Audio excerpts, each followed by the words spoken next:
Yo, yo, yo, what up, Raider Nation? Welcome into another episode of the Raider Ragu Show. The Raiders got blew out in Indy. Let's talk about it. First, get a like, share, comment, subscribe. Also, auto download on the wherever you get your podcasts, whether it be Apple, Spotify, wherever. Give me a like, share, comment, subscribe on YouTube. Let's not forget our sponsor, shebangboutique.com, SHEE Bang Boutique.com. Go over there and get your girl something unique and fly. Do that for me. Bang.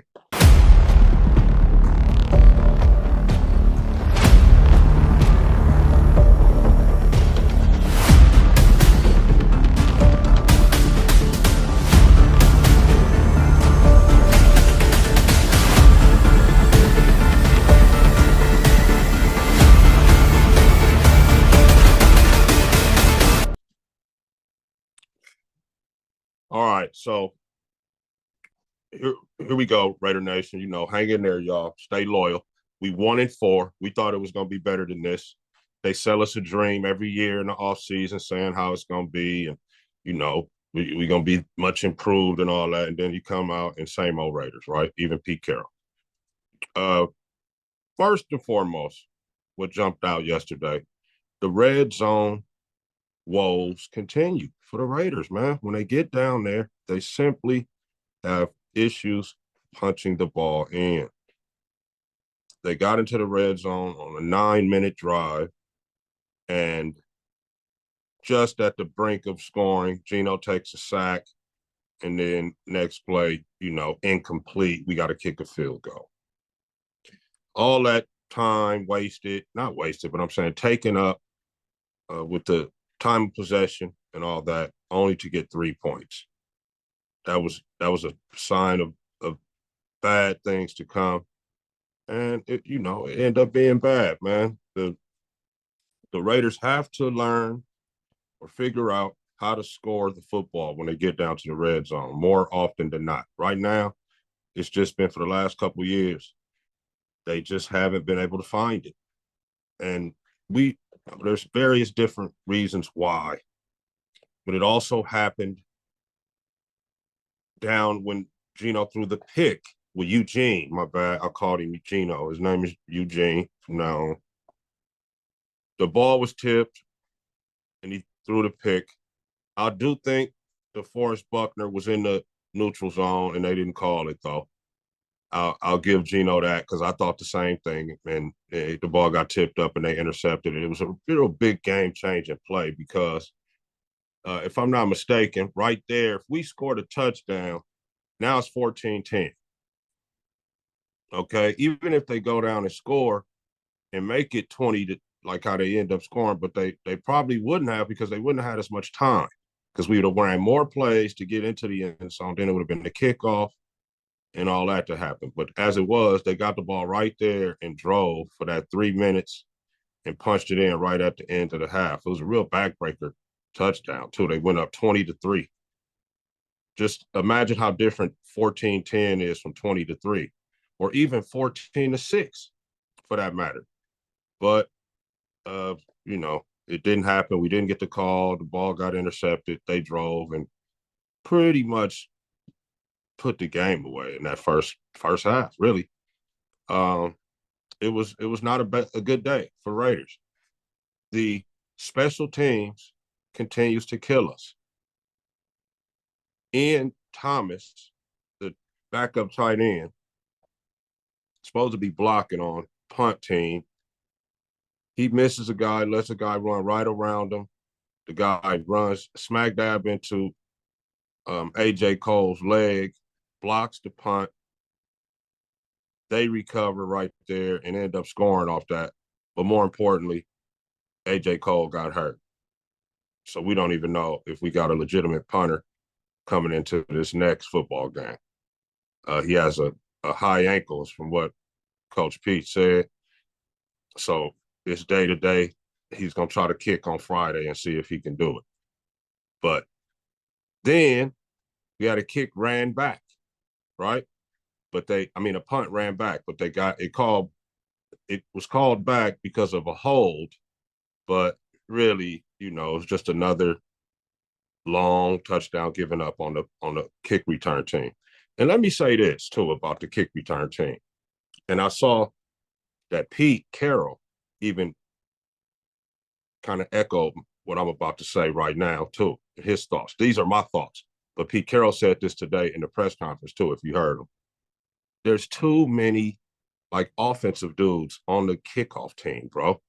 These dudes ain't finna tackle nobody. The Alex Bachmans of the world, they're not about to tackle anybody, bro. You got to get defenders out there. And that's why our kickoff team seems soft. We got too many like backup wide receivers and whatnot out there, man.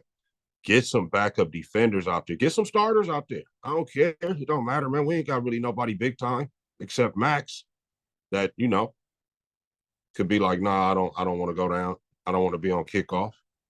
So, get some more guys in there, man. Some more willing tacklers.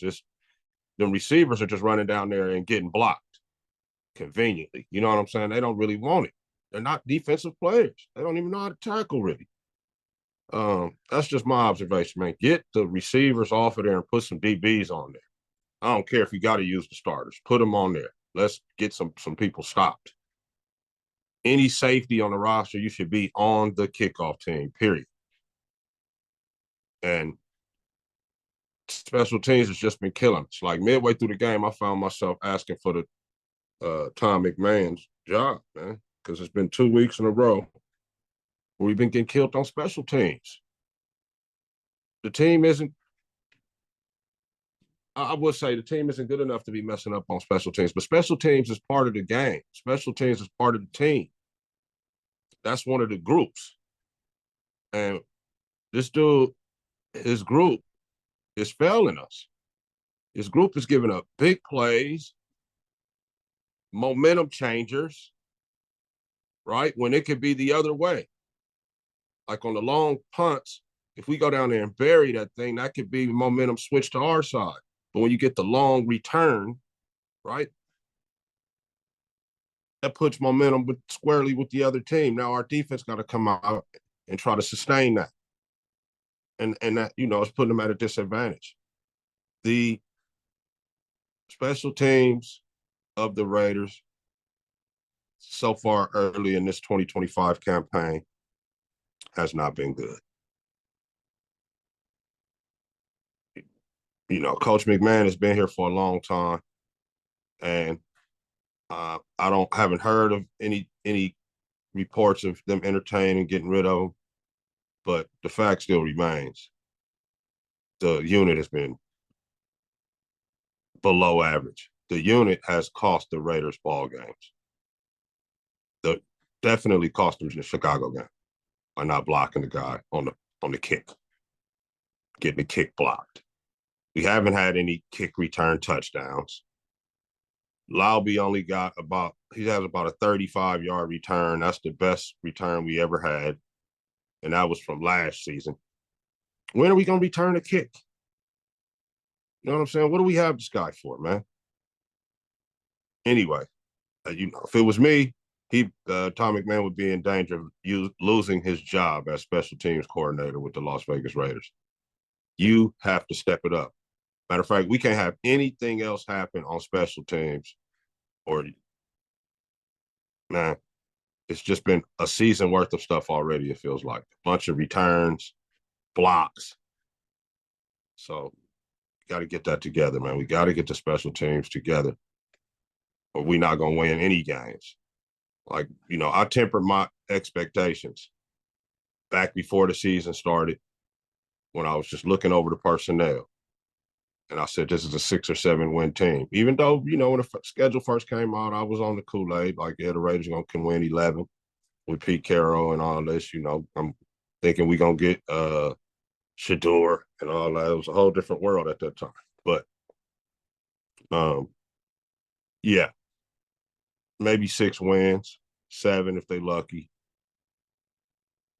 The rookies, specifically Genty, Bash, and Thornton, and even those defensive players, Porter, and I believe Hemingway was in there, as well as JJ Pegues was in there.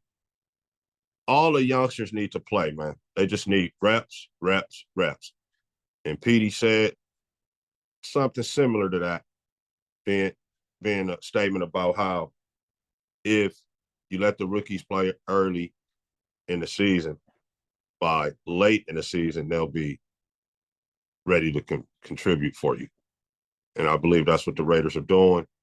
But you can see the potential with those guys that I just named, and they just need some experience in the NFL. They need some NFL playing time. Besh needs to learn how to, run his routes correctly in the pros, as does Thornton. Thornton needs to know how to compete for balls up at the top, balls, and, come down with it to be aggressive. And Genty's just got to, keep playing to get the judge of the speed of the, O-line, D-line, and just overall, keep with the flow of the game and get used to how, what it takes out there. But they look good, though. The rookies are all right. They're going to be all right. We should have a pretty decent future as long as we can get somebody to throw it to them, right? But I like those 5 guys right there. And I believe they can be on the team for a while and build upon those guys. The Genties, that's Besh, that's Thornton, that's Pegues, that's Hemingway, right? Also, man, my observation of the game, the corners have to be better. Specifically, Caillou Blue. I know they've been kind of going after him, but he's got to just stop being scared and be closer to these guys, man. Stop worrying about getting beat over the top. Matter of fact, just get beat over the top. If that's just gamble. I'm not saying every time, but if that's what you're apprehensive about, and that's why you just hesitant, just not right there to make plays, man, just abandon all that, man, and react fast, man, and make plays. If you get beat deep, you get beat deep. But I can see that little hesitation, right? You're trying to stay on top, then you got that little moment of unsureness, and then that's the NFL quarterbacks that eat that up, man. You're not going to be able to stop anybody. So, in my opinion, you guys got to get a little closer, the corners. And that's both of you guys on both sides. You got to get a little closer. Even the slot guy, you got to get a little closer to these dudes, man. I know you might even be in an over-the-top zone where you got your deep third that you're responsible for, but you still got to be closer to the guy that has the potential to catch it right now. And I see a lot of just, 3rd and 4, 3rd and 5, and just simple go turn around, bam type of plays, man. It's just too easy. I see so many of those on a week-to-week basis with this Patrick Graham defense that I just feel like the corners in those situations, you got to be better. You got to be more sticky, and you got to trust the D-line is going to get home and stop going for those little fakes and whatnot. And remain close, man, so you can make a breakup, or you can, at the very least, tackle upon the catch, right? There was one play, crucial 3rd down yesterday, where they let the little dude Downs make 2 fools miss real quick and got the first. He caught the ball not beyond the first yet, but he made 2 dudes miss and then got the first before Isaiah Potomac could tackle him. And I'm saying, you got to be closer. So when that dude, if he would have made the catch, as soon as he would have turned around, it would have been like smack and no first down. So you got to be closer and more aggressive. Like, I'm not seeing this all this ball hawkness that Coach Carroll was talking about in the offseason. Are you guys seeing it? Like the ball hawk mentality and the practicing and taking the ball away and all that. I don't even see a lot of strip attempts from other players. But speaking on DBs, the corners, I don't see the thirst, and they're trying to make interceptions. You guys are looking like you're just trying to not get beat deep. So where the turnovers? Get aggressive. Stop being back so far and giving them such a big cushion. Another thing I wanted to know, man, is that Indianapolis Colts are pretty good. They seem like a pretty good football team this year, man. I don't know how far they're gonna go, but they definitely, look like a playoff team, and they play it that way. When you beat a team 40-6, you basically take out all hope as soon as possible, and that's how they did us. They came out, you know, 20-3 at halftime. What they do, they come out and immediately put up 27 or 26. I mean, because they missed an extra point because their kicker was hurt too. Because our guy came in and hurt their kicker like they did our punter. And I do believe that was on purpose. Uh, Shout out to whoever did that. But yeah, they come out immediately, put a tud up, man. They were not playing, right? Effectively burying us, burying the Raiders at 26-3. Raiders got to get into the end zone. And the Raiders, the guy, I feel like Winston Buckner jumped and not Buckner. Yeah, 98, I believe his number is. He jumped, man. He was in the neutral zone. They didn't call it. Ball gets tipped up and picked down there in the red zone again. Not good. But Indy's a pretty good team, man. And Eugene. I know one of the picks was because it got tipped up and perhaps you thought you had a free play or whatever. But, man, you got to be a better quarterback than this, man. This is when I remember when they first got you, they first signed you. I thought to myself, this guy is nothing but a black Derek Carr. And so far, man, I need to apologize to Carr. Yeah, because you've been that disappointing, bro. Like, I don't even have words for it. The multiple picks, the staring down the receivers. I'm going to tell you this, man. Geno has a tail, right? I don't know how many of you are familiar with the game of poker. But when you do certain movements or whatever, when you got a good hand or a bad hand, the other players pick up on that and they start playing accordingly. So all of a sudden, when you do have a good hand, there's no money in the pot. All of a sudden, when you know you're done, they stay in it, and there's big money on the pot. In the pot. Well, and just like in poker, Geno Smith has a tail. And it is, the word on the streets in the NFL is that he stares down his receivers, man. On that pick that he threw yesterday, not the tip one, but the other legit pick that he threw. If you look at that corner, bro, he just totally disregarded his man. His man had kept running up the sideline. He was looking at Geno's eyes and immediately stopped and jumped that route that was short of him and came back and intercepted the ball. It was like he wasn't even covering the other dude. He just totally let him go. And I'm like, that's scouting report shit right there, man. Everybody in the league, everybody in the NFL streets knows that Geno Smith is going to stare down his receivers. And they're jumping it. They're jumping it, Eugene. They are jumping the pass. Eugene, you can't get it there when like you think you can. And why even worry about doing all that?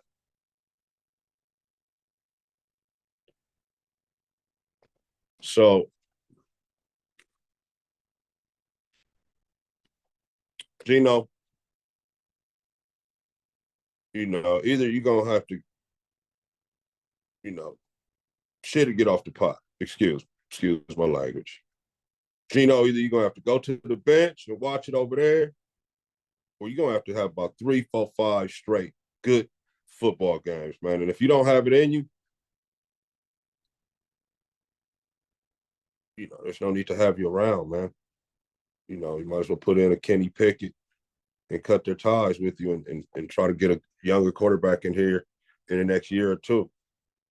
But as of right now, these first 5 games, man, you are not the answer, Eugene, my bad. And Eugene, I'm not calling for your job or anything, but it's about that time, Eugene, to either shit or get off the pot. Excuse my language. And, O-line played decently. I saw a couple of standout performances. I feel like Dylan Parham was out there balling, blocking his man.